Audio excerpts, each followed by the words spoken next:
ये set B है ना, जो तिमाही में पेपर हुआ। अब इसका सही विकल्प देख लेते हैं।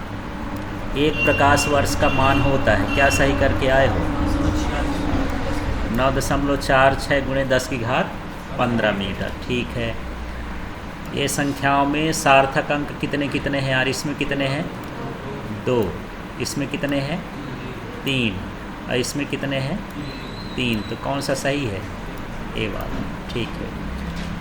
प्रक्षेप गति होती है, किस प्रकार की गति होती है ये क्या होती है? द्विविमीय। स्थिति समय ग्राफ की ढाल प्रदर्शित करती है। स्थिति माने विस्थापन बटे समय, जो सूत्र होता है। विस्थापन बटे समय क्या होता है?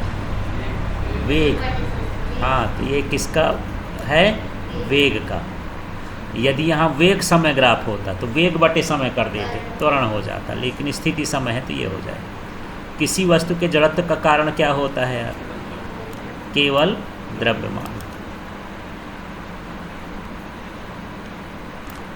ताप का एसआई मात्रक केल्विन।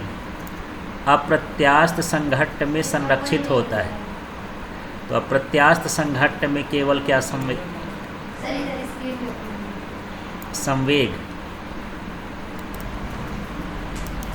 अगला देखें। अब आते हैं रिक्त स्थानों की पूर्ति। 1 न्यूटन में कितने डाइन होते हैं?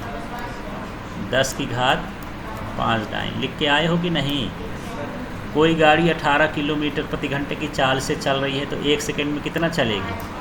हाँ, 5 मीटर तो पहले से लिखा है। ऊर्ध्वाधर ऊपर की ओर फेंकी गई वस्तु द्वारा चली गई क्षैतिज दूरी क्या होती है? 0। शब्दों में लिखना है 0, क्योंकि ऊपर फेंक रहे हैं तो क्षैतिज ऐसा कहलाता है, उधर तो जाएगी ही नहीं। घर्षण द्वारा किया गया कार्य क्या होता है? ये ऋणात्मक। घर्षण द्वारा कार्य का कहलाएगा ऋणात्मक। 3 तरह के कार्य पढ़े थे ना? हाँ, ये ऋणात्मक हो गया। कार्य करने की दर को क्या कहते हैं? शक्ति। तो ये क्या हो गया? शक्ति। बल बराबर क्या होता है? द्रव्यमान गुणे त्वरण। कार्य कैसी राशि होती है? ये क्या होती है? आदिश।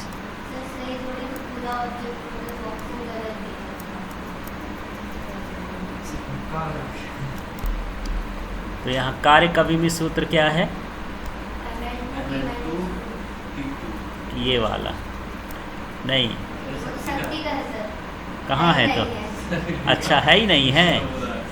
ये होगा तो एक ठो बना देते हैं, ये mL2T-2। तो सर इसको इतना लिख लेना है ना?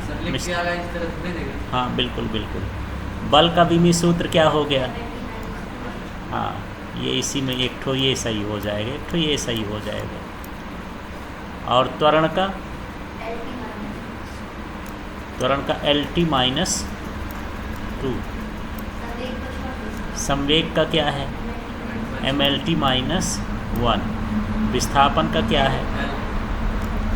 विस्थापन का हो गया L। वेग का क्या है?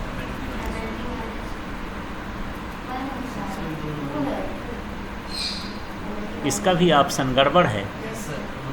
हाँ, ये इसमें होगा mLT-1। वेग का नहीं होता है 2, LT-1 होता है। और शक्ति का क्या होता है? हाँ, ठीक है। तो ये 2-3 जगह गड़बड़ हुआ है ना? अगला देख लेते हैं। एक वाक्य में उत्तर। वृत्ति गति में एक चक्कर पूर्ण करने में विस्थापन कितना होगा? 0। विस्थापन कितना हो जाएगा यहाँ पर? 0। और ये बल का एसआई मात्रक क्या होता है? क्या है? न्यूटन। तो ये क्या हो गया? न्यूटन। पानी पर तैरते हुए m द्रव्यमान के एक कार पर नेट बल कितना होगा? 0। तो ये क्या हो जाएगा? 0। फिर VT ग्राफ की ढाल क्या व्यक्त करता है? हाँ, तो यहाँ पर क्या हो जाएगा, त्वरण। ठीक है ना। ढाल पूछे vt है माने वेग बटे क्या समझ लेना है, समय। किसी सदिश ए की दिशा में एकांक सदिश, हाँ, ए कैप बराबर क्या हो जाएगा, ए वेक्टर और बटे में ए वेक्टर का मॉड, परिमाण, है ना। इस तरह से ये होगा। संवेग परिवर्तन की दर किस भौतिक राशि के बराबर होती, तो ये क्या है, बल है, बल है ये। संवेग परिवर्तन की दर दिया है ना, तो जो न्यूटन की गति का द्वितीय नियम होता है, इसमें कितने सार्थक अंक हैं, हाँ, इसमें सार्थक अंक कितने हैं, 3। तो इस तरह से ये इसके जो हैं ऑब्जेक्टिव